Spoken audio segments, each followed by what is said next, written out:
So I would like to begin by saying that पर्वत से जो टकराए उसे तूफान कहते हैं, लेकिन जो तूफान से टकराए उसे सफलता की पहचान कह सकते हैं.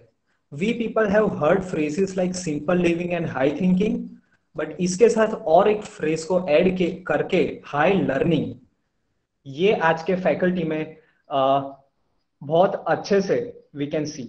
Why high learning? You will come to know. Many a times we read and watch videos of people who have moved up from rags to riches. Today we are fortunate to listen live from such a person who lives a very balanced life, and we all can actually look up to him as a role model. Someone who has got a rare combination of following things. At the age of 53, he did his MBA in pharma management. He fulfilled his dream of letting first rank in India in CFA course. In Gujarat, he secured first rank in chartered accountancy, 12th rank in IIM Ahmedabad, second rank while doing BCom, and first rank in LLB. 12th commerce in Gujarat, he was second ranked. Dear friends, this combination in India is rare when it comes to doing BCom, LLB, CA, CFA, MBA from IIM Ahmedabad, and also MBA from pharma in pharma management. Along with all this, he serves as the CFO in Cadila Healthcare Limited. Now, all these things are looks quite rich, but very few of us know that the same person got passed in 8th standard because of mass promotion. He got 35 marks out of 100 in 9th standard, and in the very next year he gets 100 out of 100, gets 57 percentage in 9th standard, and gets completely reverse, that is 75 percentage in 10th standard. Moved on to being the recipient of India's best CFO and also the top 100 CFOs in India for 8 consecutive years. Dear friends, let us finally welcome Shri Nitin Parekh to guide us on how we can be the architect of our lives. Over to Nitin, sir. Okay, good afternoon all. First of all, thank you, Mr. H.T. Patel and ULI team for inviting me for addressing to the participants on this very interesting subject. As discussed with you, Patel Saab, we will be using both English and Gujarati language in between for the benefit of participants. I would like to take something like 1 hour 15 or 20 minutes for making my presentation and giving my speech, and we'll keep about 10-15 minutes later for any kind of question answers. Let me first mention that this kind of webinar I am addressing for the first time, so I would first tender my apology if presentation or my voice is not audible enough to any of the participants.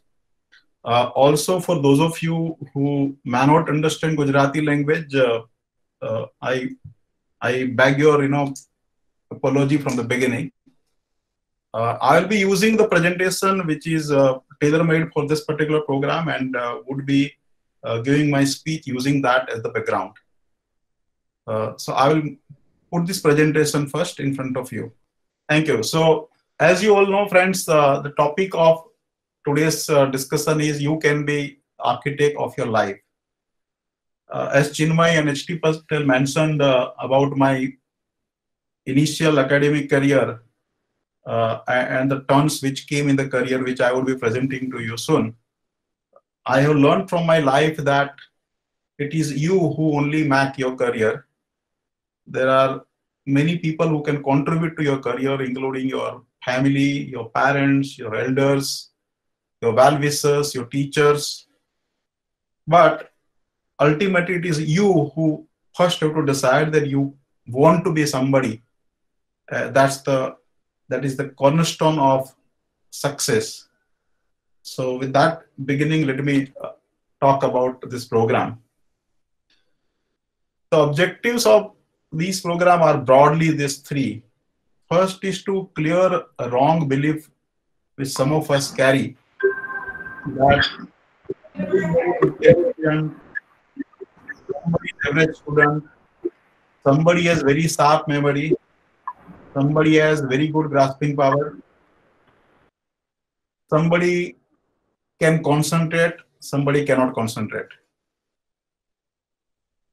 One person reads very little and gets very good marks. Somebody works a lot but does not get good marks. These are all different kind of beliefs that we carry with us. My purpose of this program is to first clear that these are not the correct beliefs. We actually put blame on external things, circumstances, parents, economic situation, school being not right, teachers not being very good, other facilities not available to us. All these excuses we use to hide our internal problems and incapabilities or lack of drive. The intent of this program as we progress would be to show you how these beliefs are wrong and how we can correct them. The second objective is a sort of feeling of obligation towards the educational institutions, alma mater, or the society at large. I have been giving this kind of lectures to the schools and colleges where I passed out to other institutions, many management schools, institutes, only with the objective that if I have learned something from my career, I can share this with other friends, other students, other parents, so that that can be of some use to them. Also, the mistakes that I might have done in my career and my education, others did not make the same mistakes and can learn from them. The third important objective, and which would be the main point which we'll be also talking in the next slide, is dreams. Without having dreams, there is no future. There is always a major difference between your dream, which is just in air, and your dream, which is actually being implemented. It's important to understand that सफलता उन्हीं को मिलती है जिसके सपनों में जान होती है. पंख से कुछ नहीं होता, हौसला से उड़ान होती है. I call success having 4 cornerstones, and I've labeled them as 4 Ds of success. And D stands for the first alphabet of 4 things that are the cornerstone of success in my view. So I mentioned about the first important part of success formula as a dream. As we know, the boundaries are in 2 places, in our mind and in the map. When I was a child studying in first or second year, I had dream of becoming a balloon wala one day, so that I can play with different colors of balloons, red, white, yellow, green, etc. The idea is that your dreams get shaped by your family, by your environment.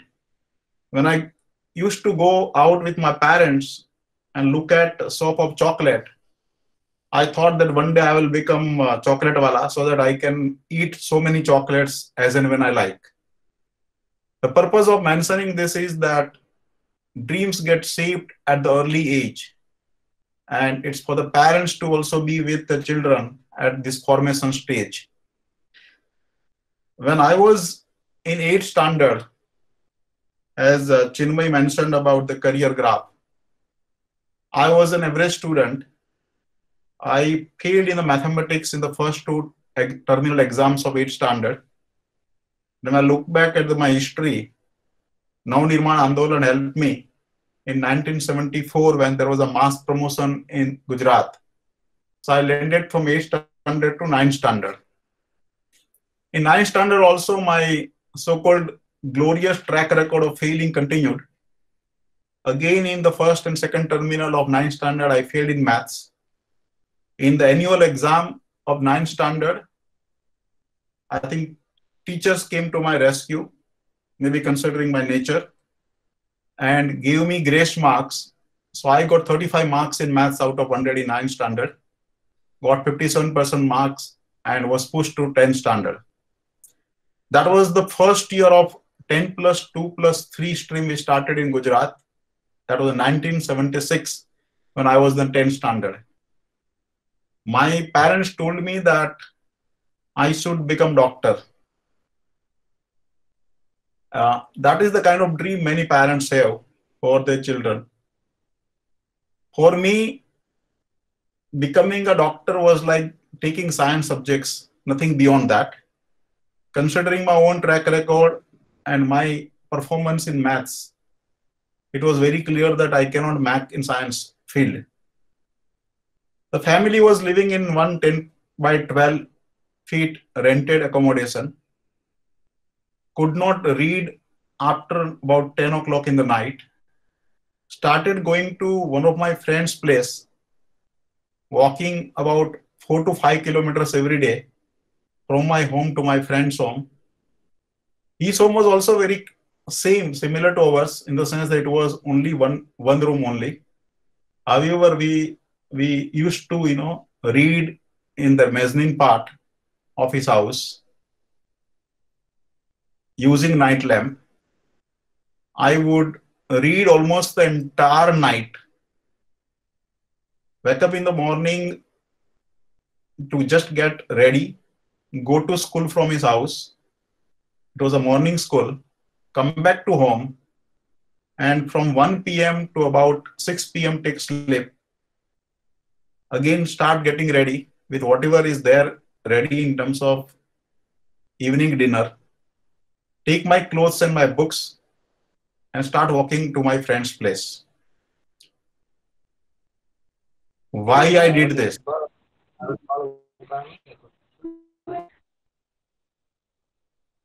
So when I was in the 10th standard,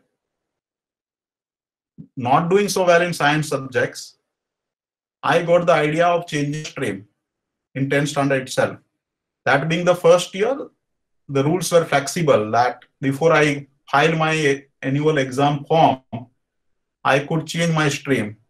And science or commerce was decided from the 10th standard at that time. So I decided to change to commerce from science. One day my father called me. He told me, Nitin, you are not studying properly. Your track record is not good. The way you are performing in 8th and 9th standard. You are now also not going to become doctor because you are changing the stream. So I have found one small cottage industry type of business for you. And I was little curious, little embarrassed. Asked my father what the business is all about. So he said, very simple business. The business which does not need so much of capital. Business where the requirement of investment is hardly anything. And it's a daily business.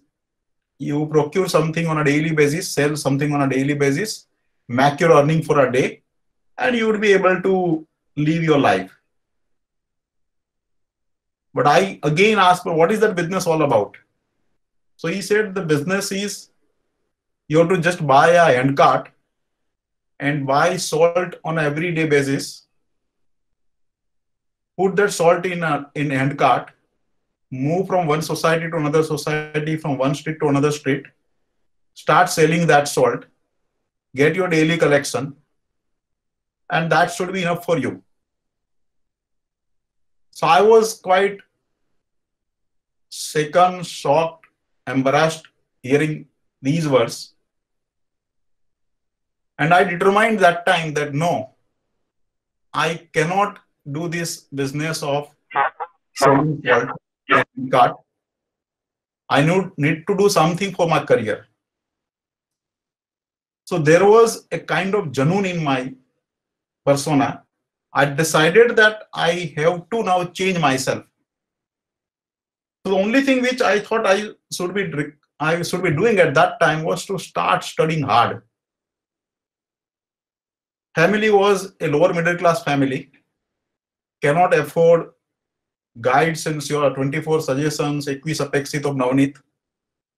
I used to ask my friends in the school that if they can spare their, guide, their textbook, their sure suggestions for a night, I would borrow from them, read overnight, give them back next day, because I could not purchase them. I did this for last almost 4 to 6 months of 10th standard prior to annual exam. I had changed myself, but the teachers were hardly aware and teachers were hardly prepared to believe. So when the annual exam form was to be filled in for 10th standard, I was unanimously advised by all my teachers to keep 8 subjects. During that time, the 7 subjects were required, so you were required to pass in 7 subjects, but you can keep 8 subjects so that if you fail in one subject, you would be still declared pass. And my track record of previous years was so bad that all teachers told me that I am required to keep 8 subjects only. I kept arguing with them that, sir, I have changed. Now I am different Nitin Parekh.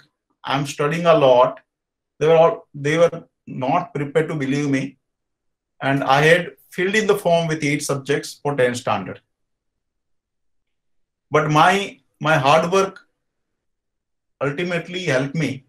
So in 10th standard with 8 subjects, I got 74.37% marks and was ranked 297th rank in Gujarat board. Then I joined Swastik Higher Secondary School in 11th standard. In the first year of 11th standard in annual exam, I was the first rank holder in the 3 classes of Swastik school. Come 12th, and I again continue with that, very hard work in terms of preparation for exam, which I will talk later also. The message is that if you decide to change yourself, you can change yourself. And in 12th standard, in 12th commerce, just before my exam, I was talking to my teachers in the school and in a very amused fashion, asking them that, sir, what is required to become a rank holder in the board? They just laughed away. ગુજરાતીમાં કે નીતિન તારું જરા મોઢું જોયું છે, જરા હરીસા મોઢું જોઈ આવજે. જે રેન્ક હોલ્ડર હોય ને એના મોઢા અલગ હોય. And in the retrospect now, I think they were all my well-wishers. That is why they told me, because they wanted to challenge me. And I think I took that challenge very well in constructive manner. And in 12th standard, I secured the 2nd rank in the board. And then I joined HL College, and then all these history, I think Chinmay has already mentioned in terms of career graph. So what is important is to first have the dream. The next stage comes with desire. The desire is a little beyond that. So there is a dream, but there is a willingness. And this desire is to be your desire. Many times it happens that many children take a career and make the choice based on choice made by their friends, their relatives, their family members. Even if your parents or your friends are helping you in shaping your choice, ultimately it is to be your choice. It cannot be somebody else's choice, because if your heart is not there in that, you are not likely to succeed. Third stage is determination, which is a stronger part.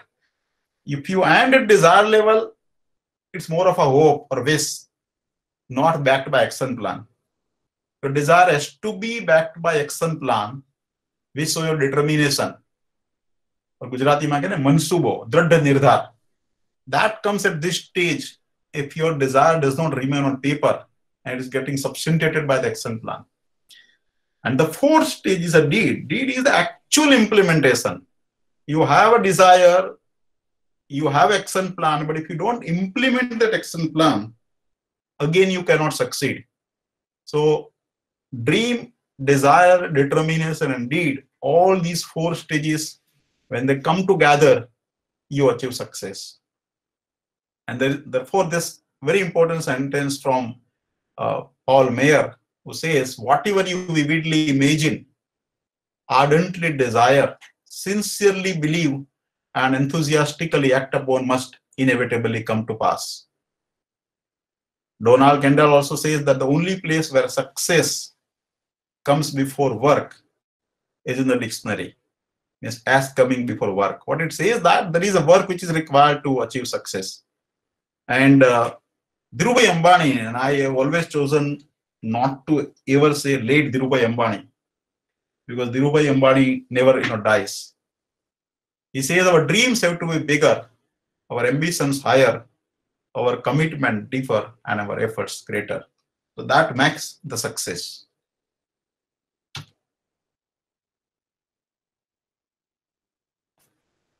Are you able to see the next screen? Yes. Yes. Yes. So some of the aspects of related studies I want to touch upon. Actually, for all these topics, whether it is reading, whether it is writing, whether it is concentration, whether it is understanding, or memory development, each of them actually can have more than 1 hour sessions. But I have tried to take few pieces out of that, for this presentation. So substantive preparation for exam, the main aspect there is the reading skills. And some of the aspects which I would like to discuss as a part of this are the following, which are mentioned on the screen. First, what to read. You have a lot of material. You have textbooks, you have guides, you have reference books, you have your suggestions, and many material which your schools or colleges, your teachers give you.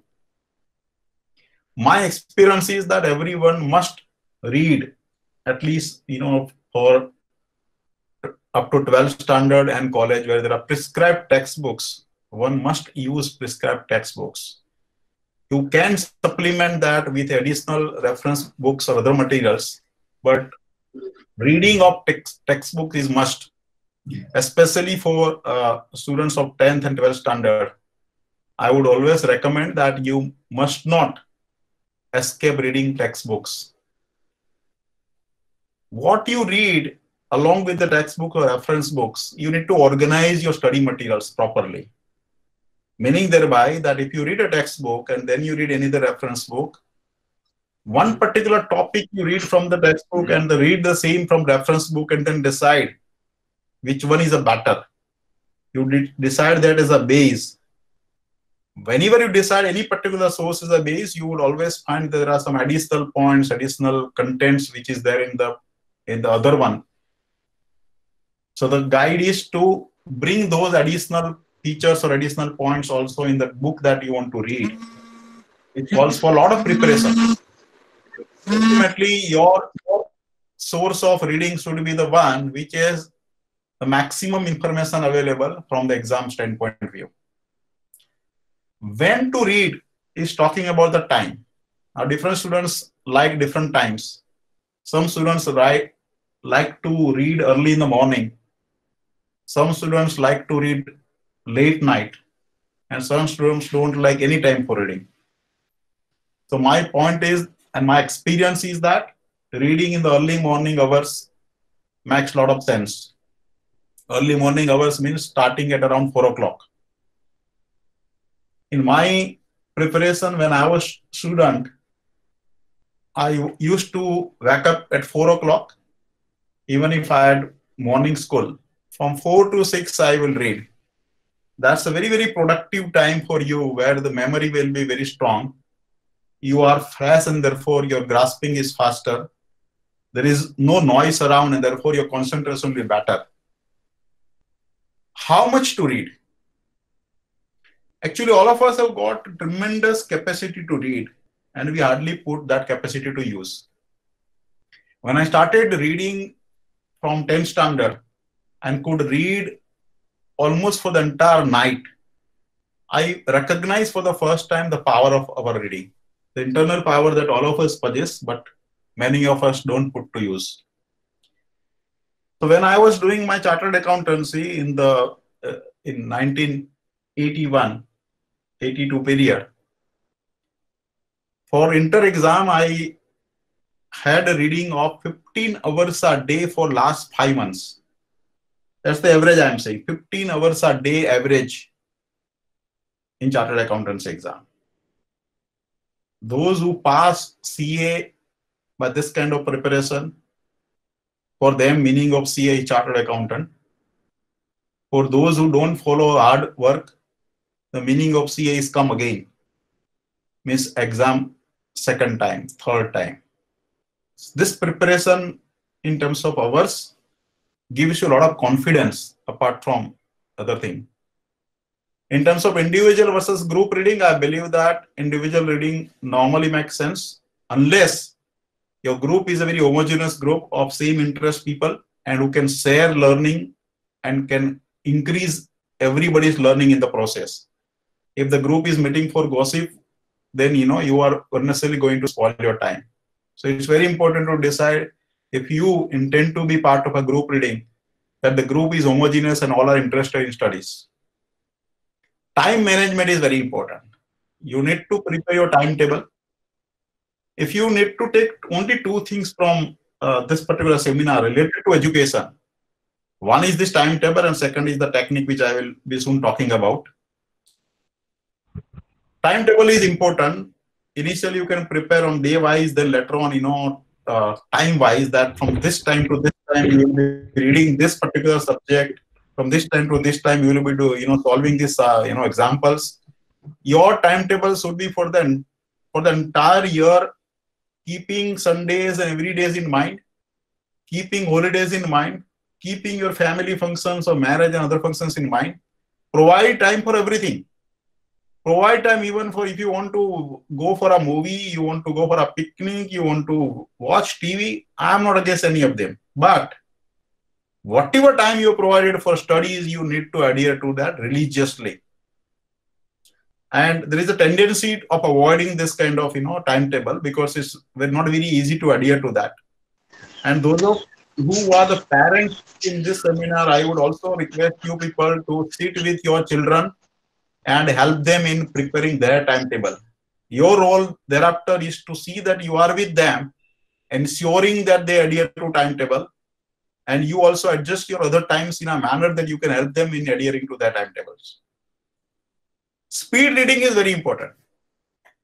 There was a study conducted during the First World War which had results saying that our eye can recognize almost 500 different images, including words, in 1 second. Which means that theoretically our capacity of reading per minute is 30,000 words. Obviously, none of us actually reach that kind of level. The average speed of most people is 200 to 300 words per minute. If you never check, please check once and see that what is your speed. The popular belief is that faster you read, lesser you remember. And slowly you read, better you remember. Actual results of research are quite contrary to that. They say faster you read, better you remember. Now, at first glance, this may look a little illogical to you. Let me give a small example. If you need to read a particular paragraph or a particular chapter, which according to you is going to take 20 minutes in your normal reading speed. Now I compel you to double your speed and complete that in 10 minutes only. And then I give now bonus 10 minutes and say, okay, you can read it second time also with the same speed. What do you think would happen? The result would be that the faster reading 2 times, 10 minutes each, would give you better understanding of the topic. This is to illustrate how the faster reading can help. Most of us are having a lower speed, and some of the reasons of lower speed are, we are actually accustomed to read word to word. We actually do vocalization. We speak the word when actually reading. While it is a reading, there is no need of speaking, but internally we keep speaking, and therefore our speed gets restricted because of the speed at which you can talk or you can speak rather than the way you can read. Eye movement, generally is from left to right. subject difficulty makes you lower down your speed. If there's a lack of interest, there's a lack of attention or fear of not remembering, again you reduce your speed. Or you may be the habitual slow reading due to the wrong belief, or because you want to do cramming and therefore your speed is lower.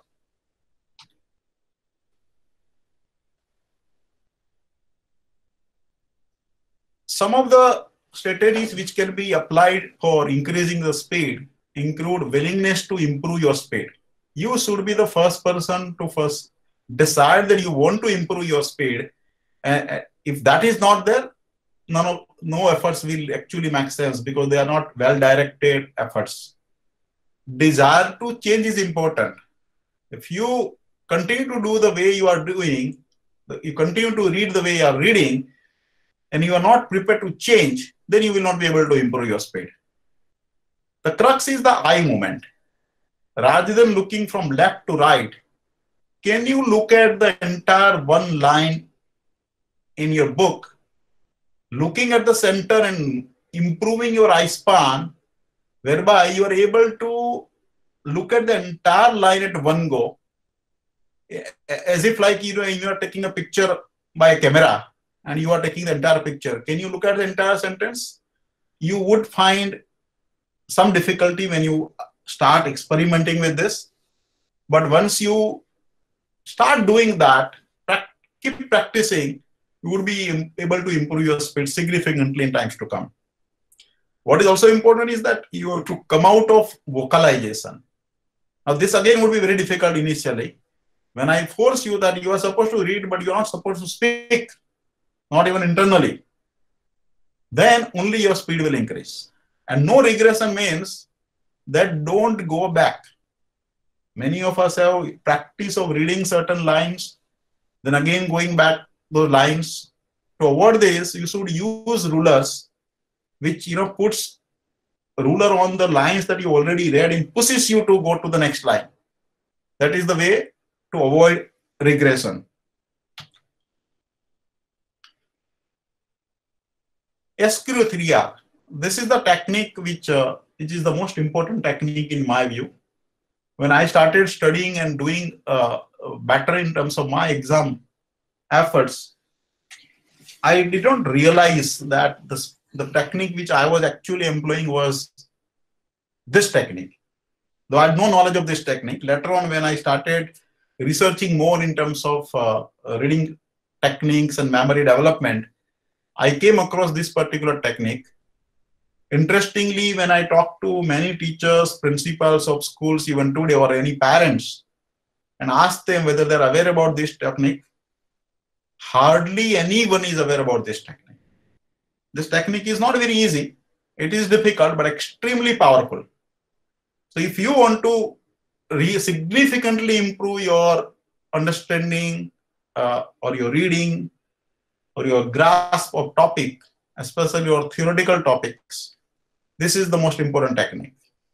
This is the acronym. SQ3R stands for survey, question, and 3R stands for read, recite, and review. Let me quickly talk about these steps. The first step is survey. How it starts: before you start reading of any new book, any new subject, before you actually start reading, you should read the title of the book, then title of all the chapter headings, read the introduction of the book, read summary and conclusions in the book, the opinions given by other authors, read all bold-faced headings and subheadings in the textbook. Just keep glancing through the pages, keep looking at the headings, subheadings, review all kinds of maps or graphs or charts or other visuals given in the textbook, read first and last sentences in various paragraphs, read italics, technical words, glossary of words, etc., and read questions at the end of the chapter. Now, you may find it a little funny in the beginning that without actually reading the textbook or any topic, what are we doing here? What we are doing here is creating a mental framework for reading. Then comes this next stage, which is a question. What it means that from the survey that you did and what you already know about particular topic, turn text headings and subheadings into the questions. W type questions for like who, what, why, when, etc. Please remember, you have not actually started reading of the text. You are just doing this exercise with yourself after just glancing and doing that survey stage. But when you, let us say you have found what are the advantages and disadvantages of functional organization. Now, before you actually read the textbook, you might have little knowledge from your previous studies, your previous standards, that there is something like functional organization, there is something like matrix organization. What does it mean? Do you have now got any kind of questions for which you would possibly get answers when you start reading? One of the ways of achieving this is to read the questions at the end of the chapter and start marking the same in the text. Go back to the text and find out where the answers of those questions possibly are lying. Mark them in the textbook by pencil. Again, why we are doing this? To building the platform for a purposeful reading. And the real first stage of reading now comes. Here is the only stage we actually start reading. So you have decided the purpose and type of reading. What is the purpose? Why reading? Is it something which is useful for you to for exam? Is it something which you are doing for fun? Is it something which is a vocational reading? This will also decide your speed. If it is related to education, obviously your speed will be matching that. If it is a casual reading, it's like a reading of a novel, which you don't have to read, remember, and don't have to reproduce anytime, because you are not going to get a questions on that. Your speed can be much higher if it is not a study-related reading. Read for main ideas and central theme. When you start reading, start asking yourself, are you getting any ideas? What do you understand from this? What this particular paragraph, what this particular sentence is telling you? Is there something which is coming out as a central theme, some main idea? Then start marking the keywords. Decide the supplementary details. Supplementary details means there is a point which is made in the textbook, and there would be information which would keep supplementing with examples, just substantiating the same point. And there would be certain unnecessary details. Unnecessary details, past details, more than required number of examples, which if you don't really understand much, it's okay if you understood the main topic with certain examples. Understand the relationship of one sentence with another. Have you ever marked that when you read a particular sentence and you read the next sentence, there would be some natural flow, there would be some logic, there would be some building on the previous sentence. But we actually don't do that, because we keep reading just like that without even doing that kind of mental exercise. Do that and you would find some amazing details. You would start understanding the sequence very well. If you understand the order of the sentences in the paragraph, convince yourself. There would certainly be the right order, but are you able to convince your mind that you now agree with this particular order, the way one paragraph after another paragraph comes, and later on, one chapter after another chapter comes, you would find that there is a logic why they appear in that order and not in different order. The question is, do you really read like this? You would have now understood why this technique is difficult. But I can promise you that if you implement this technique, you would see a significant change in terms of your career graph. The fourth is recite or recall. So when to recite? After you complete reading of one particular paragraph, close your book. Now ask yourself, can you recite the main points of that paragraph? Please remember, we are not asking you to memorize everything. But if, let us say, one particular topic you have completed reading, that topic has 5 important points in that. Can you recite the names or headings of these 5 points? Not the content. And how to recite is that number 1 point is regarding this. Number 2, is this point, number 3 is this point, number 4 is this point, number 5 is this point. In that order, not in different order, in the same order.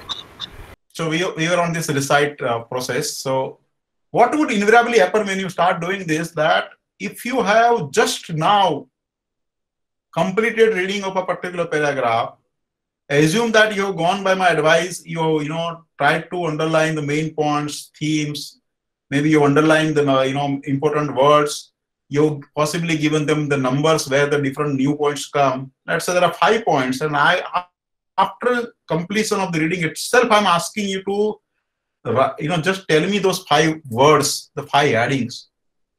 It is quite possible you will not be able to remember.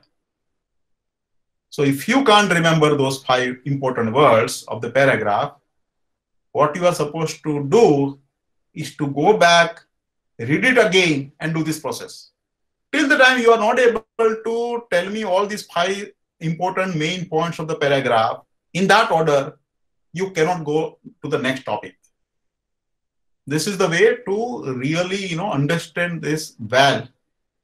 While you are doing this, you should also manipulate. Manipulate in the sense you start, putting it differently, start comparing, contrasting, reorganizing, categorize your reading. This is a difficult reading. This is a quite technical reading. This is easy one. This is a lot of examples, only nothing much to remember. Here is a formula or a definition, therefore it is important. So really practice this recital process, then only you will be able to succeed in this particular method. The next is review. What we are doing at a recital stage is for every topic. The review happens when you complete a particular chapter of your textbook. When you do this process of recital for every topic of a textbook, when you complete all the topics, now the review takes place of all the topics together. And this review is for creating long-term memory. Today our focus is not of talking of memory, but I'm saying that this review process actually strengthens your memory. This review is to be done after every chapter is over. And how the review is to be done is the same process like recital. What if you don't remember? Again you go back. How many times you carry out the review? We actually don't carry out the review because we don't carry out even the recital process. We start reading one paragraph, the next paragraph, one chapter, next chapter. And that is the reason we are not able to understand properly, grasp properly, and therefore remember properly. So this is the same for a student who got 57% mark, as I mentioned earlier, in 9th standard. What is important here, I'm showing at this particular slide, is the consistency in which you can get the results. It was in November 1982 when I appeared for CA inter exam. December 1982 I appeared for CAT written test of IIM, and April 83 I appeared for second LLB exam. Look at the time gap. It is within 6 months period. So CA inter, when I appeared for exam, I was the first in Gujarat and fifth rank holder in the country. 1982, I got IIM CAT test pass and got admission in IIM for 83-85 batch. And in April 83, I appeared for second LLB exam and was university first rank holder. This is of the same student who got 57% marks in 9th. And that is why the topic which we are currently discussing is that you can become the architect of your life. Everything is in you. Concentration is one topic I would like to touch upon as a part of the studies. Isn't it interesting that the people who get a lot of concentration while watching movies or cricket don't have the same kind of concentration while they're studying? What it means is the interest. Your interest in the topic, your interest in the study is most important. I also believe that it's not very common, not very usual to have interest in the studies compared to interest in movies or something else. But if you really have that dream, desire, determination and deed sequence in your mind, you want to become somebody, and you are serious about that, you have no choice but to create that interest in studies. You need to keep consolidating your learning. Whatever you learn from one chapter to another chapter, from one subject to another subject, are you getting engaged with the studies? Are you processing the same in your mind? Now, when it comes to concentration, there are periods. Some people have, let us say, early morning hours, as I said, as highly productive for them. Somebody is a, night reader. But apart from that, it's also a function of a subject or topic. You like a particular subject, you can read it anytime. It's a subject which is according to you difficult, or you don't like so much, or a particular topic you don't like so much, then you should read that subject or topic at a time which is the most productive time for you. It's also said that there should be break of 5 minutes after every 15 minutes of studies. It should not be the other way around. It should not be that you study for 5 minutes and have 55 minutes off. You should study at the same place.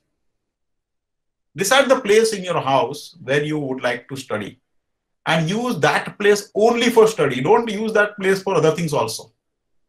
So conditions or environment of study is important. Like when you study, you should not be using mobile. You should not be watching TV. The ventilation in your room should be good enough. The lighting should be enough. You should be using a chair which is comfortable, but not very comfortable, which can make you sleep. You should put aside all distracting ideas. Whenever you are studying, you may get different ideas. Your mind may start wandering, going here and there. You should write down them. Write down in the pad. But tell yourself that here I am studying, and keep making notes. Writing is very important while studying. If you keep habit of writing down what you are studying in terms of points, not only it helps you in terms of concentration, it also helps you in terms of memory. Don't mix play and work. So when you are working, when you're studying, you're studying. There are some students who say that while they are studying, they have music. While they are studying, they keep watching cricket match and they are comfortable. Well, there may be some gifted ones. I was not one of them, and therefore I always advocate that please don't mix up play and work. Self-check and self-talk is extremely important. While you're reading, keep asking yourself, do you understand? Have you understood what you are reading?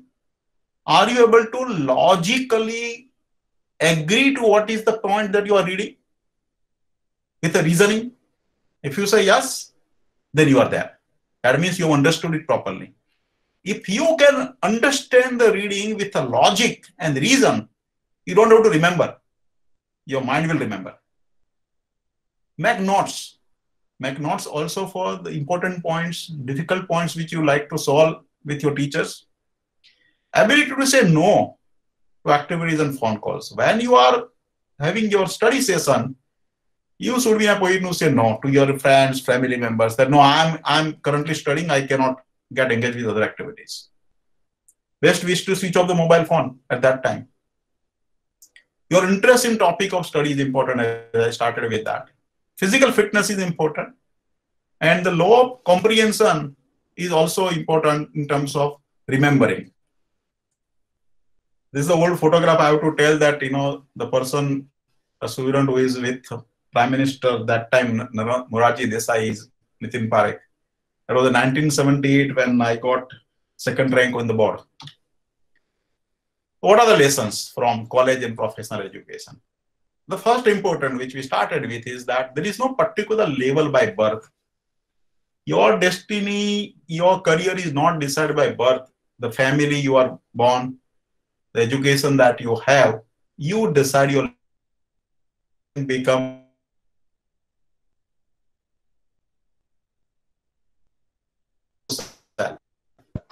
Don't blame anybody. Don't blame your teachers, your parents, your family situation, your economic conditions. You say, I'm the responsible person for my career and I take this charge. For exam performance, all subjects are important. All of us will have some favorite subjects, some not so like subjects. For better performance or excellent performance in exam, all subjects are important. There is a tendency of avoiding reading certain subjects which you don't like. My advice is actually read those subjects first which you don't like, because otherwise you will keep postponing. Maintaining success is more difficult than achieving success. It's not very easy, to maintain the success. Studies and only studies. For education, you should do anything like no prem, no public issue at the time of studies.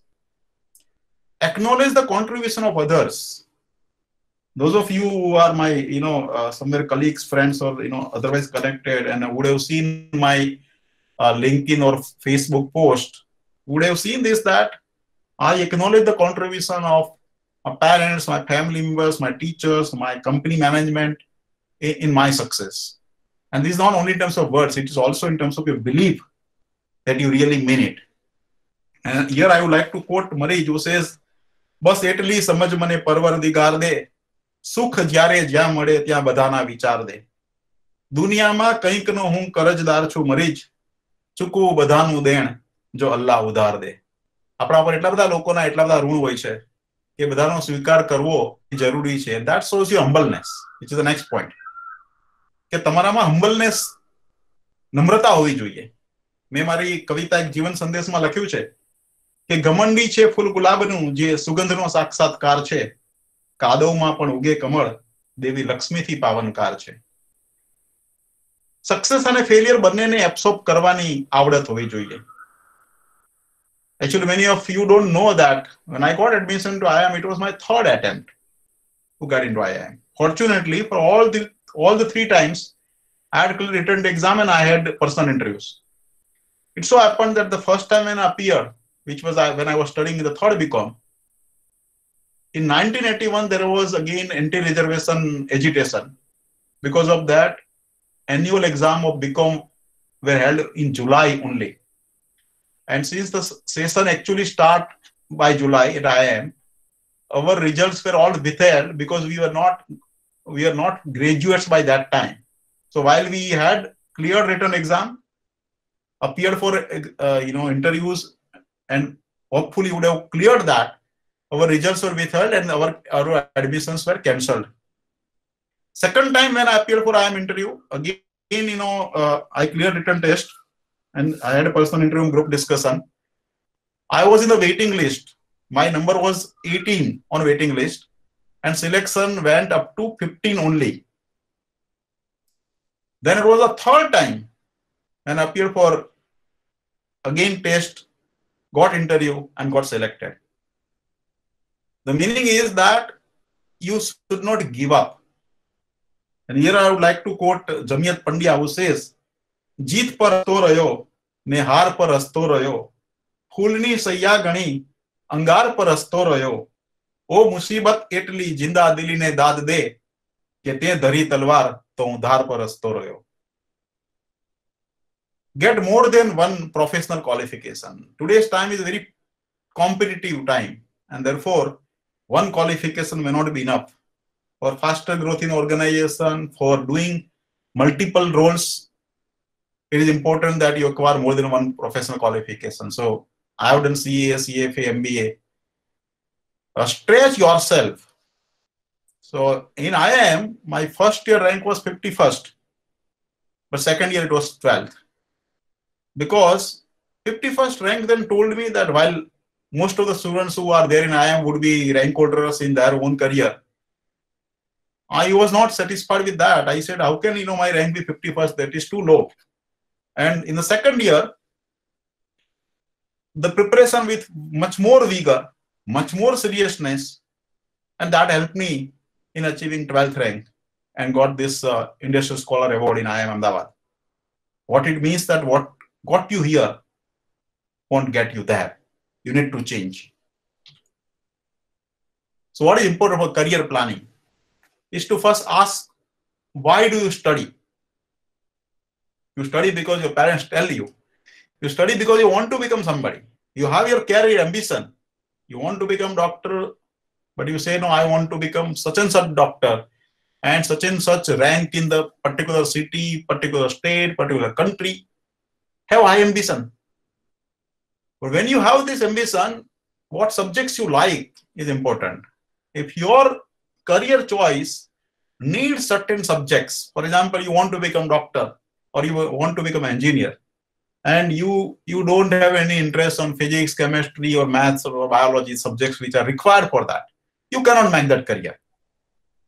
Parents' role is important. Like father, like son theory does not hold true. For example, my children have a different education than what I have. I will discuss about that later. But parents should not teach children, but make them learn. And this is very important for parents who are there in the webinar, that till how long you will be able to teach your children? How many years? Till what standard? Maybe primary, maybe secondary, maybe college. But you will not be able to teach them all these years till the time they want to get education, because of your background and their background will be different. Your level and their level may be different. Your knowledge and their knowledge can be different. So therefore, the important lesson for parents is, how do you make your children learn on themselves and create the environment which helps them in terms of dedicating their time for studies. Which stream you should take? Science, commerce, arts, sports, go for singing, painting, etc. It's important to make a career choice based on what you like rather than what somebody else does. તો તમારો કોઈ મિત્ર chartered account થાય એટલે તમારે chartered accountant થવું એવું જરૂર નથી. એક સાહિત્યનો શોખીન વિદ્યાર્થી હતો, એના મિત્રની ચોઈસને લીધે એન્જિનિયર ગયો, કોમ્પ્યુટર એન્જિનિયરિંગ ભણવા માટે. એનો interest area literature, Gujarati literature હતો. એટલે પછી જ્યારે એન્જિનિયરિંગમાં પહોંચ્યો ત્યારે એને ગર્લફ્રેન્ડને એને કાગળ લખ્યો અને એમાં એને લખ્યું કે કટ કોપી પેસ્ટ એવું ખેલમાં ખાલી હૈયું તું મોકલ ઈમેલમાં. એટલે પછી એન્જિનિયર થયા પછી પણ આવું બધું થઈ જાય. It's important therefore to make a choice which is of your liking. Money is important, but money is not everything for career. There's always a difference between richness and happiness. What money can buy is richness, but what happiness is internal. જેતે આપણે કહીએ ને ગુજરાતીમાં કે સુખ અને આનંદ. સુખ બધું પૈસાથી ખરીદી શકાય છે, આનંદ ખરીદી શકાતો નથી, કારણ કે આનંદ તમારા મનમાં હોય છે. So what are the lessons from professional journey? Have a realistic and expectations from your job. What do you think you would be doing in job? What kind of job you would be doing? Small company versus large company, my recommendation would be to go for large company, because you would have plenty of opportunities for growth. In small company, you can become, in terms of designation, early stage, you can become manager, general manager, director, whatever. It will take time to get those designations large company, but large company only can provide you a lot of opportunities. What you have learned will be useful someday. This is very important thinking process to have, because when you are studying, you will say, is this really going to be useful or very theoretical? When I did my studies of CFA and learned portfolio management and investment analysis, I had no idea when it will be really useful. It came to my help only maybe after 10 years when I was, negotiating a deal with a partner for joint venture. So knowledge becomes useful. Believe in that, because then only you will be able to understand and remember well. Take up new and challenging roles. In Zydus, apart from finance, I am now handling IT and legal. So that helps in terms of enlargement of your role. Job change. When should you do? Why should you? And how should you do? So when is the time? When you join a particular company, you should not immediately in 3 months or 6 months decide that this is not the right kind of job that you would like to do. These days, the new generation, goes for job hopping very fast. Unlike our generation, where we used to work with the same company for a number of years and see that we make the impact on the organization. We get our recognition and rewards and then grow in the career. So why should be where you find that you would not have enough of opportunity for your growth and showing your ability to the organization you are working? Reason cannot be, and in most cases should not be money.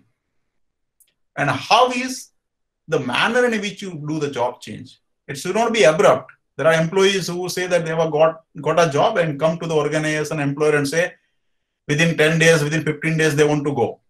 They don't bother about the loyalty to the organization they have been working with and start thinking about the employer whom they are going to join. This is not right. And therefore, the manner in which you do the job search should be very honorable style, a very respectable style in which you do this kind of job change. Employers always respect, you for your work and your loyalty. So cultivate these virtues. From manager to leader is a journey, and leader does not make all of a sudden. You need to have good people management skills, good interpersonal skills, good communication skills, good leadership skills to become a right leader. Commercial versus non-commercial, again, is a matter of choice. Some people decide as their own profession that they don't want to go for a job which is a commercial. One of my friends, Sanjay, and his wife Tula, they are working for NGO. Sanjay worked for some organization in Bharuch for just about a year and left the job and say, I am not actually cut for this kind of job. I would like to devote my life for the society. Job versus business or profession. It's not that the choice is only between what we call naukri and dhando. You can have various other professions depending on your choice. You are interested in singing, music, sports, politicians and saying, let's not talk much these days. But suffice it to say that your professional choice can have a variety of options available. So these are some of the photographs related to this professional life. The first on the top left is when I got Best CFO award for the healthcare sector from Institute of Chartered Accountants of India in 2013. On the right hand side, on the top is when I got Best CFO of India award from Business World. Below left is a HL Achiever award from Sanjay Lalbhai of Arvind Mills, and the right hand bottom corner is from Deputy Chief Minister earlier, Nareer Amin, when I got the first rank in second LLB exam. These are some other photographs again of professional life. What are the lessons? What HT talked about in the beginning was not only in terms of education, but the balanced life. And when I got married, prior to that, I met about 35 different girls, obviously at different times. And made choice of my present wife, Rupa. So when you go for partner choice, make the choice where you are comfortable with and you can spend your entire career life with them. Love and romance, express it. And this is a lesson from my life. મારા સગાઈ અને લગ્ન વચ્ચેના સમયમાં લગભગ ઘણા બધા પત્રો જે મેં લખ્યા છે રૂપાને, એ દરેક પત્ર લગભગ એક મેગેઝિનની સાઈઝનો આવતો હતો. દરેક પત્રમાં કોઈ કવિતાઓ લખવામાં આવતી હતી. So there would be more than 50 poems which I have written for my wife. It's important to have that romance part in the life, especially the marriage life I'm talking about. અને કોક વાર એ share શાયરી નો પણ અખત્યાર કરો તો ખોટું નથી. આસિમ રાંદેરીની આ પંક્તિ છે કે ગુલાબી આંખની રંગીની શીશામાં નથી હોતી, નજરમાં હોય છે મસ્તી, એ મદિરામાં નથી હોતી. અરે આ તો ચમન છે, પણ યદી વેરાન જંગલ હો, કહો જ્યાં જ્યાં તમે હો છો, મજા સામાં નથી હોતી. લગ્ન જીવન માટે ટ્રસ્ટ એટલે કે વિશ્વાસ એ જરૂરી છે. તમે આ ટેલિફોન નંબરનો જોક સાંભળ્યો હશે કે એક બેને ટેલિફોન ડિપાર્ટમેન્ટમાં કોઈને ફોન કર્યો, તે સામે કોઈ બેને ફોન ઉપાડ્યો કસ્ટમર સર્વિસમાંથી અને બોલ્યા કે હું જલ્પા મહેતા બોલું છું, તમારે કોનું કામ છે? એટલે બેને ફોન પાછો મૂકી દીધો. થોડી વાર પાછો ફરીથી ફોન લગાડ્યો, ફરીથી સામેથી કોઈ કસ્ટમર ડિપાર્ટમેન્ટમાંથી કહ્યું કે હું જલ્પા મહેતા બોલું છું, કોનું કામ છે? બેને ફોન ફરી મૂકી દીધો. પછી મનમાં જ મનમાં બોલ્યા કે એમના પેન્ટના ખિસ્સામાંથી આ ચબરખીમાં નંબર નીકળ્યો હતો અને હું તો શું વિચારવા માંડી હતી. કહેવાનો મતલબ એ છે કે વિશ્વાસ એવો જરૂરી છે. જો રસ્તામાં હોન ગાડીમાં હો તો હોન બજાવો એવી પરીક્ષા લેવાની જરૂર નથી હોતી. જે વ્યક્તિ માટે તમે એવું કહેતા હો કે હું તો ખોબો માંગુ ને દઈ દે દરિયો, એ સાવરિયા માટે આટલો બધો અવિશ્વાસ કરવાની જરૂર નથી. લોયલ્ટી એટલે કે વફાદારી પણ અગત્યની જ છે. બે અજાણ્યા યુવાનો બસ સ્ટેશન ઉપર બેઠા હતા અને બસ આવવાની વાર હતી એટલે વાતો વળગ્યા હતા. એ દરમિયાન સામેથી બે યુવતીઓ આવતી હતી.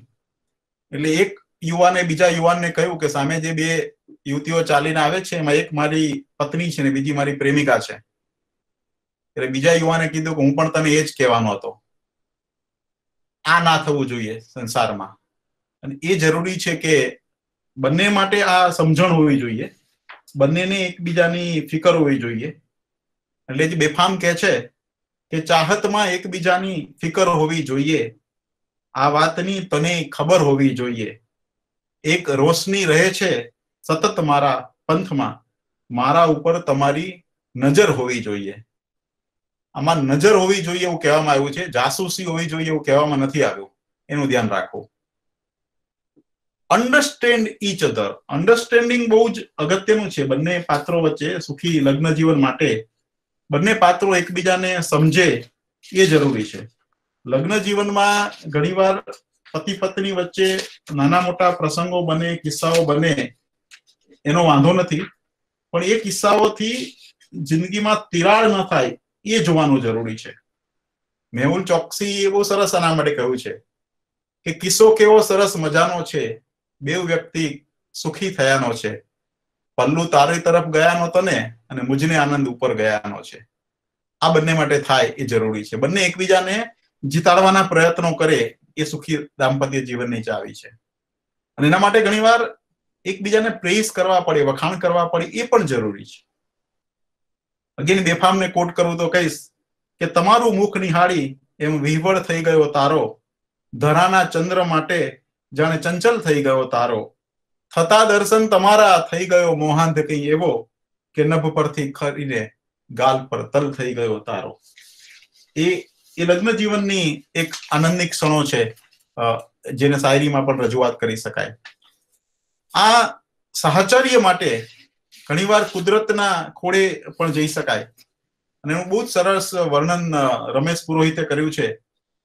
લખે છે કે બરફથી આચ્છાદિત પહાડો, રંગબેરંગી ફૂલોથી મગમગતા બગીચા અને તેના ઉપર સંતા કુકડી રમતા નયનરમ્ય પતંગિયા, દૂર ક્ષિતિજ સુધી વિસ્તરેલો દરિયો, ખળખળ વહેતા ઝરણાનું સંગીત, કિલોલ કરતા પક્ષીઓ, ઉગતી ઉષા, નમતી સંધ્યા, નીતરતી ચાંદની, આકાશને ટોડલે લટકતા તારલાઓનું તોરણ, બાળકોનો મીઠડો મધુરો કોલાહલ, વસંતનો વૈભવ, ફાગણની ફોરમ, કોયલના ટવકા, મોરનો થનગનાટ, મોજાઓનો ઉછળાટ, પવનનો પમરાટ, ચાંદનીનો ચમકાર, સરિતાનો થનગનાટ, પર્વતોની ગરિમા, ખીણોની ગહેરાઈ અને વરસાદના ફોરે ફોરે નીતરતું સૌંદર્ય માણવા જેવું છે.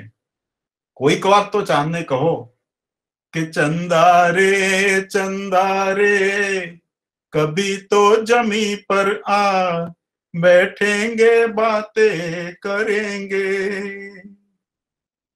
Accept the mistakes.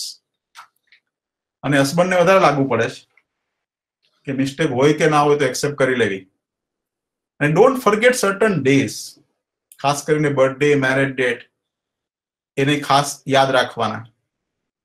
તમે તમારી સાસુની બર્થડે યાદ રાખો અને એની સાસુની બર્થડે યાદ ના રાખે તો ચાલે. So these are the two photographs, just with a 30 years gap. One of 1987, the year of my marriage, and 2017 after 30 years. This is Mauritius. As you can understand, nothing has changed except the weight, possibly. So this is again another example of the poem that I had written on Silver Jubilee of marriage. So what are the lessons of happy family life? Give time for children. There is no substitute for this. Help them in creating and shaping dreams. Use that 4 Ds of success formula for that. willingly sacrifice for your children, especially during exams. People whose children are in 10th, 12th, we invariably find this, that they would not be going for movies or dramas, other things. They would possibly not be watching TV also. I think this is required to be with your children in those trying, difficult times of stress, that you are with them. Give them freedom, allow them to experiment and take risks and build their self-confidence. Encourage extracurricular activities. Accept separate identity of a children. They are precious, but they are not possessions. So my daughter, Niyati, she's a dermatologist, MD and DNB, and she is married to another dermatologist. And my son Vaibhav is IIT engineer and also MBA from ISB Hyderabad. So I am from commerce side. My wife is commerce side. My children are not in commerce side. They have gone different ways. That's quite okay. Value the preparation and not always results. Many times when you find your children doing a lot of preparation, the results not up to the marks, please still value the preparation. If the preparation is right, the results would anyway come someday. One should live life in all its forms and stages. So cultivate interests which are related to not economic only, but even social and religious life. Develop some hobbies beyond money. Literature, music, painting, writing, singing, movies, travel, sports. So apart from my professional life, which obviously is a very responsible job, I have interest in literature, Gujarati literature. I write text on separate different topics, including social, religious topics. Write poems, do singing. Not that I'm a good singer, but till the time my family is not annoyed, I continue doing singing. I love travel. Keep visiting different places, both in India and other places. Sports is somewhere exception for my career, but I would recommend people who can use one or more of these different forms to make their life very meaningful. So this is a family life picture, smiles all over. My wife Rupa, my daughter Niyati, and son Vaibhav. So life is a journey, and when you find that you are doing this journey of life in a boat, you get all different kind of tides. જેવી રીતે દરિયામાં ભરતી અને ઓટ આવે રાખે એવું જીવનમાં પણ અલગ અલગ પ્રસંગો, જીવનમાં કોક વાર ઝંઝાવાતો પણ આવે કે જેથી ઉપરના સડ પણ હલવા માંડે, પવનના સુસવાટા પણ આવે ત્યારે બોટને જાળવવી પડે. અને એ દરેક સિચ્યુએશનમાં સારા ને ખરાબ સંજોગોમાં જે એક લક્ષ્ય રાખીને પોતાના જીવનને મેષ માટે સુંદર બનાવવા માટે પ્રયત્નશીલ રહે, એ જીવનને સરસ જ બનાવી શકે.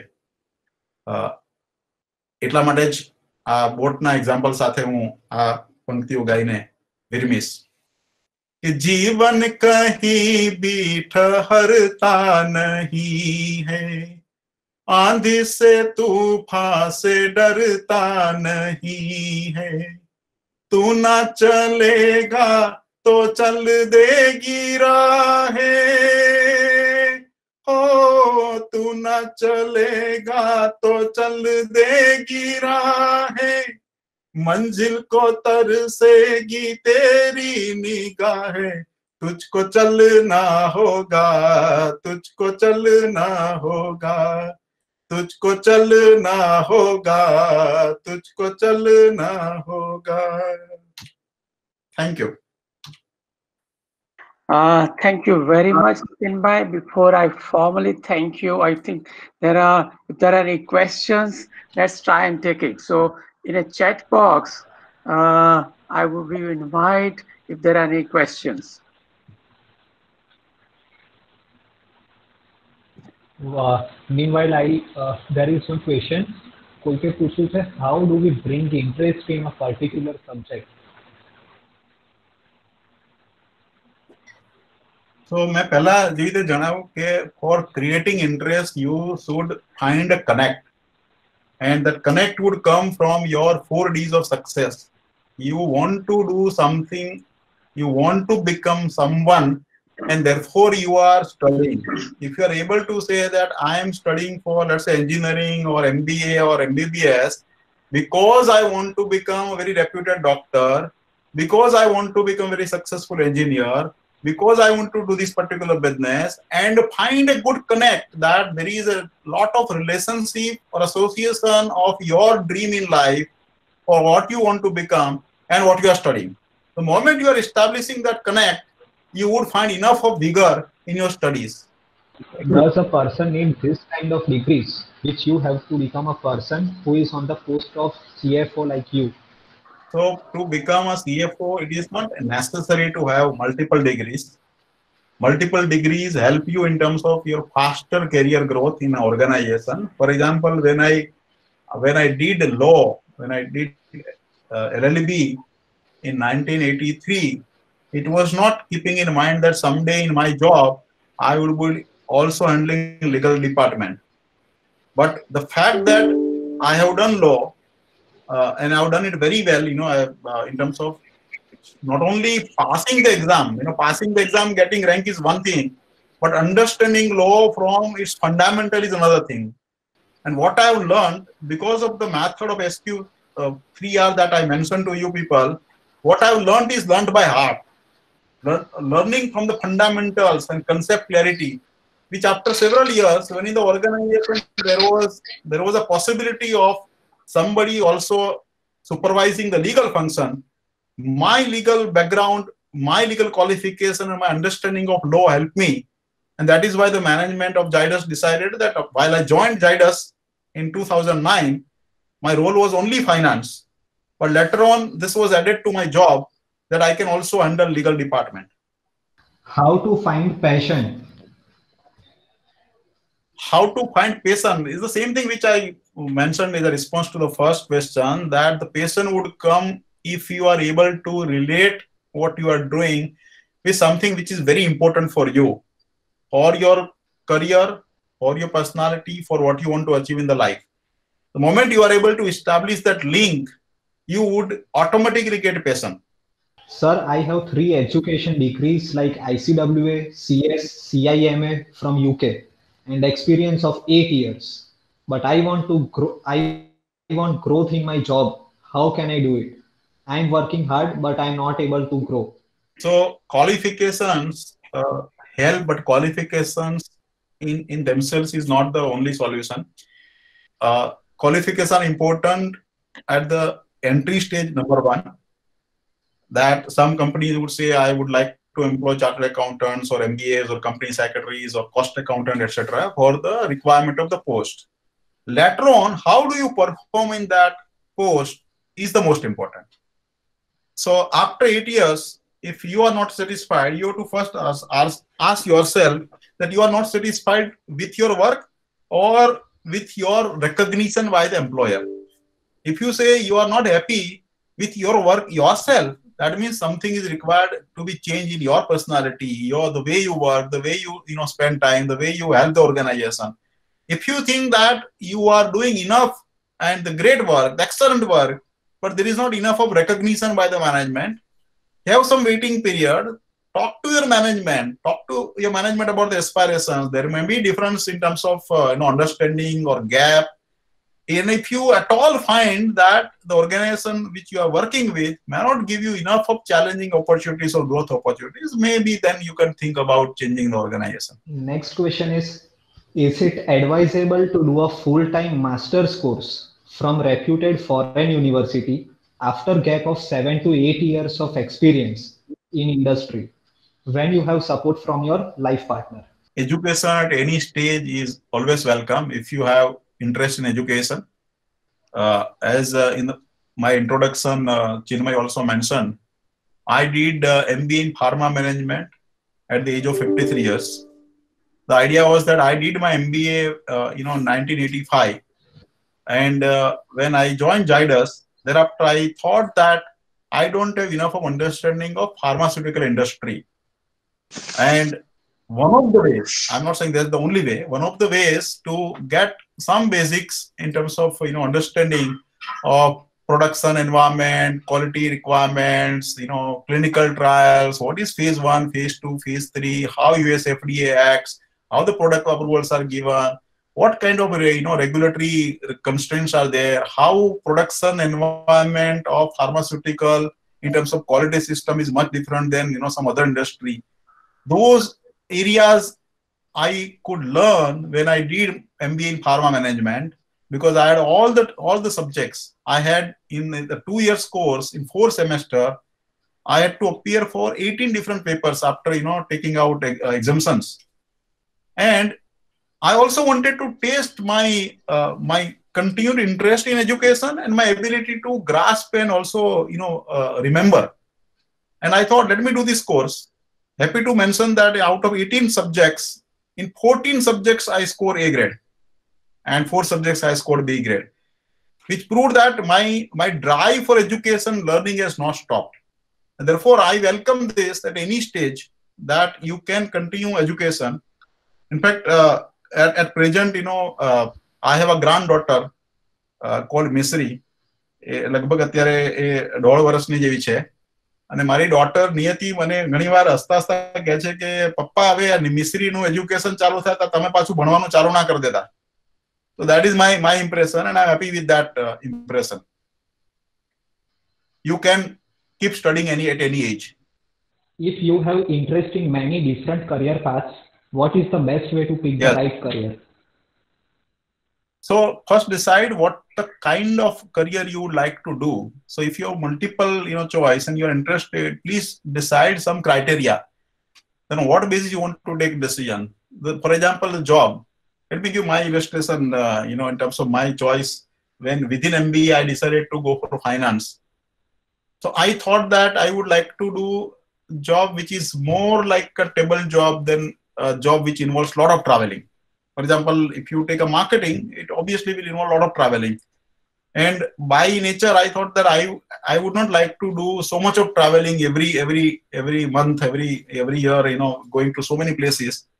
And I would like to do a job which is relatively a table job. That doesn't mean in terms of number of hours, it would be less, but still a table job. And therefore, when the choice was to be made at IIM in the second year in terms of which specialization I would like to go for, I decided to go for finance specialization. Apart from my being already CA inter earlier, which was also partly responsible, but this was also one of the another reasons why I decided to take finance rather than marketing. So you should ask yourself what jobs suits your temperament, your interest areas, your own equation of how do you want to balance your family life and job, etc. So it's a personal choice. Now next question I'm reading. This answer you might have answered. Sir, I am having a dilemma for choosing career path. I have done my MSc in physics and I like teaching, but I'm also interested in government administrative work. How to choose the right path?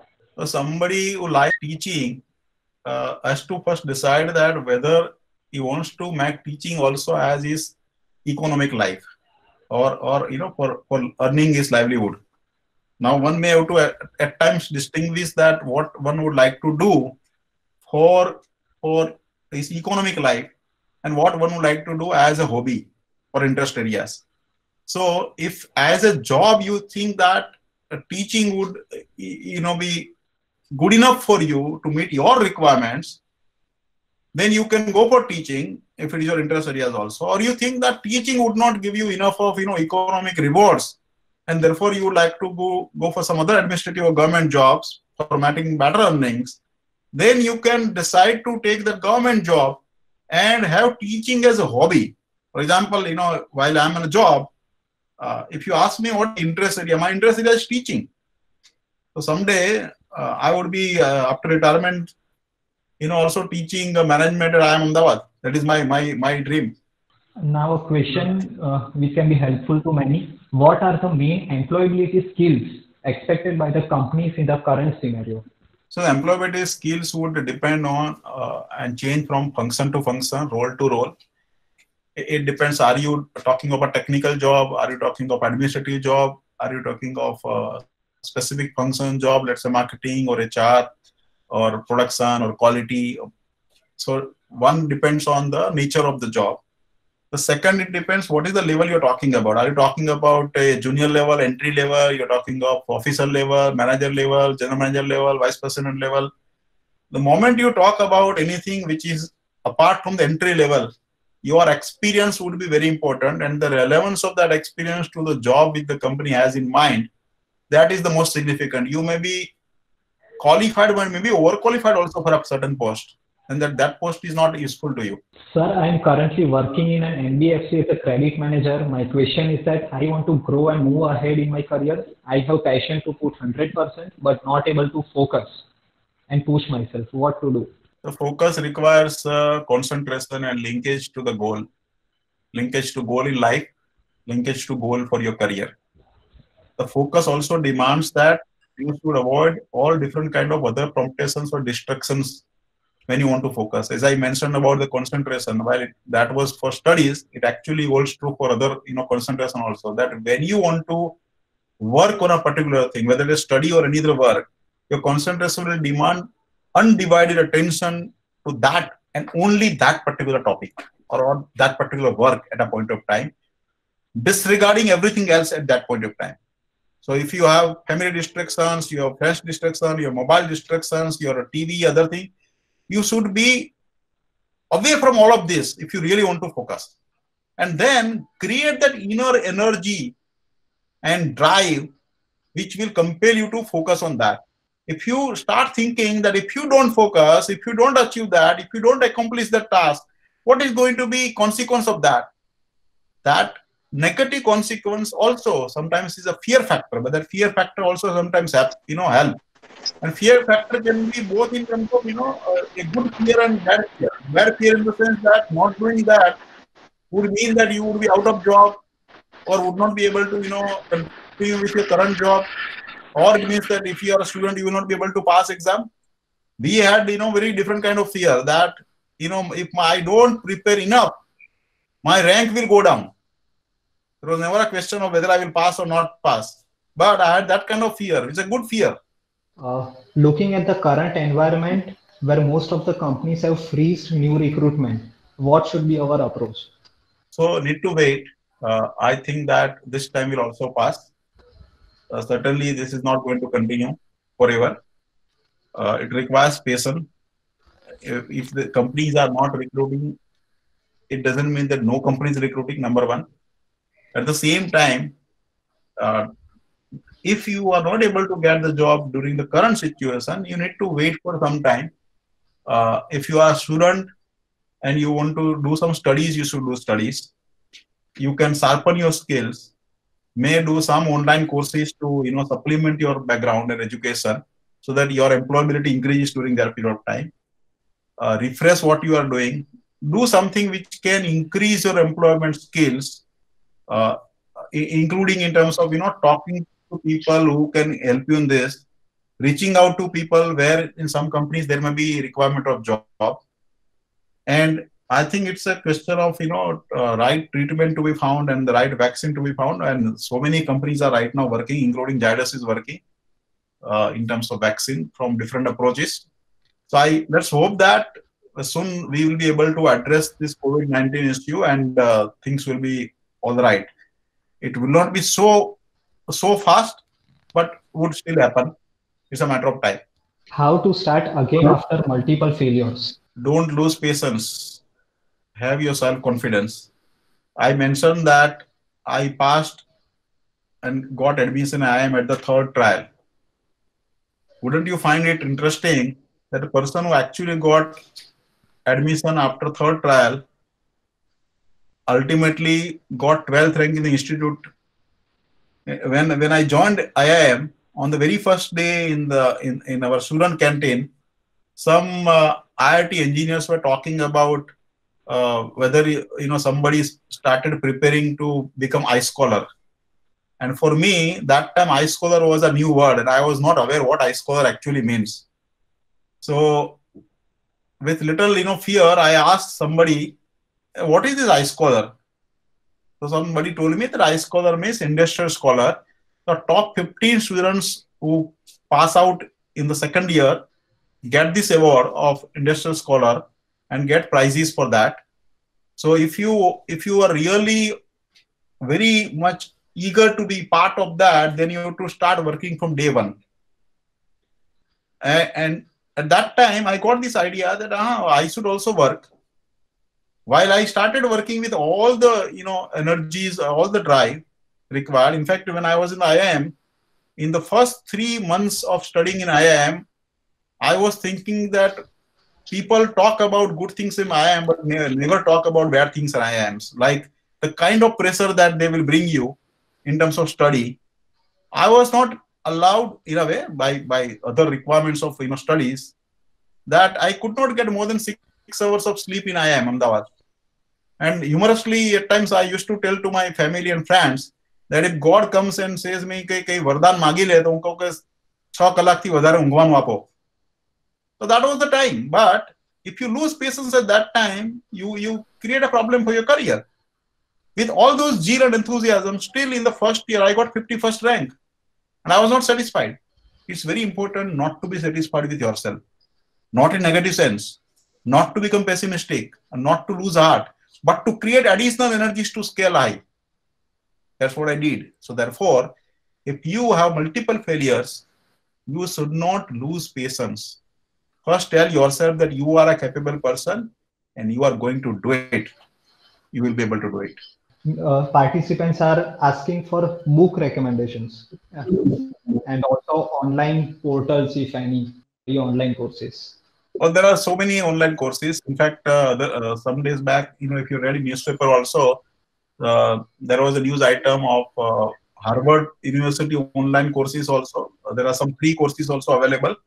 And these courses are for number of areas. You can go to sites of many foreign universities also, including Indian universities.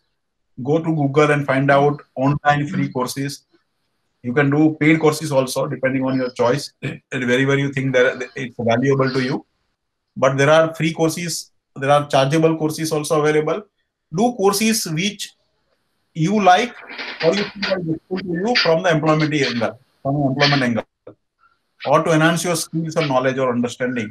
Somebody is asking from US that I'm doing masters in USA. I'm studying 2 courses. How do I cope up with both the courses? And as I know, probably he's also working. So that's the dilemma, or that's the question he's asking. That's a very interesting question. I think it's certainly demanding that while you are working, you are doing a course. The most important thing there would be to do a proper time management. People actually believe that, studying after a certain age or after a certain stage in life is not possible or very difficult. For example, it's generally believed that to study after marriage is not possible. So I started actually my CFA course after my marriage. So my marriage was in 1987. In 1988, I started CFA course, completed in 1990, the 3 years course. And believe me, after work, after my job, when I was at home, I would say this is the hour for family, this is the time for my reading. I had a timetable while working on job, working with the company. And during that, in CFA, in the prelim and inter, I was the second rank holder in the country, along with the job, after marriage. And in finally in Group E, I was the first rank holder in the country. Meaning thereby that you can do it if you are dedicated enough and you are doing proper time management. So prepare a timetable. The most important guideline I'm saying, prepare the timetable, keeping your job hours and your family hours and other requirements in mind. But you need to still take out some time, maybe 1 hour, maybe 2 hours in a day, where you would devote it for studies and religiously apply that. You can do that. The second notion is also in terms of age. And therefore, I give this example of doing MBA at 53 years. That can you, after a certain age, do you have that mind where you can again study? I find a lot many people saying that abhi ye time ma study kevi jatai. But if you believe that you can do it, you want to do this, you would be able to do that. Not very easy, but certainly not impossible. CA final student is asking, currently preparing for my upcoming exam. I have cleared my inter in 3rd attempt, but aiming for a rank in my finals. So I would like you to say few words about that attempts does not matter. How can still achieve that rank? So preparation for exam would be very important. some of the things only I have touched upon in my presentation. Number of hours, that you would like to give, that is also important. Is there going to be a significant change in terms of the way you prepare, the time you give, the way you would appear for exam, the way you are reading, the way you are understanding? If everything is going to remain same, then you cannot expect that your performance will be significantly breakthrough. To do something which is different, to achieve something which is different, requires you to do something which is different. You ask yourself that if you had 3 trials in inter and now you are expecting rank in final, what is the difference that you are prepared to do? Everything different, everything hard, everything difficult requires sacrifice. Are you prepared to do sacrifice? Are you prepared to change yourself? The way you work, the way you study, the time that you devote, you will be able to do that. As I said, in my inter CA, for last 5 months, my average study time was 15 hours, all days included. That doesn't mean that there was no function, there was no family function, no festival at home. But if someday I had 12 or 13 hours of studies, it was in my mind that I need to recover that. Meaning thereby, some other days I was studying for 16 hours or 17 hours. I was studying when I was less than 12th, I was in school, Swastik Higher Secondary School, and my teacher used to ask me sometimes question, Nitin, ketla kallak? If previous day happens to be Sunday, I was very proudly saying, sir, 17 hours. 17 hours of study on the previous day. Are you prepared to change like this? You will create magic for yourself. Many employees in current situation, in spite of being not satisfied with their job, cannot start a new startup due to social responsibilities of families and liabilities, etc. What would be advice for them? Yeah, I agree that there would be different compulsions for different people. You want to do a startup, but you have family responsibility. You cannot do startup. So it is possible that some of the ambitions that we may have in life may get fulfilled not at the time that you would ideally like to implement, but maybe at different time. What is important is not to take that away from your side while you continue to manage and perform on your family responsibility. You keep studying various ideas of startup. You need to reach a level where you can take a plunge by securing your family requirements for a certain time. For example, you say, I have enough of earnings to lead normal family life for next 2 years. I have so much of money available, I can afford not to earn for next 2 years. Then for next 2 years, you can do whatever you want to like, including startup. And other thing which I will advise is to do startup completely not your own, but do with some other friends, associates who also know that subject, who can also guide you. So typically you would have seen that most of the startups would have, 2, 3, 4, 5 people coming together. Somebody having a domain knowledge, somebody having a technology understanding, somebody having a marketing understanding in terms of concept, somebody having a finance background. If you want to go for a private equity or VC funds, then how would you, put to them? So different people from different backgrounds come together. Maybe your college friends, your institute friends, your other colleagues. So you be in touch with them, keep sharing your ideas, keep bouncing the ideas and say what works. And meanwhile, try to secure your family, for, requirements for some time. Or if you have other family members in your family, you can support this, including your spouse who can, also earn and allow you to, take the plunge. That you need to find out that whether there would be earnings which will be there to support your family while you take out on that venture or adventure of, startup.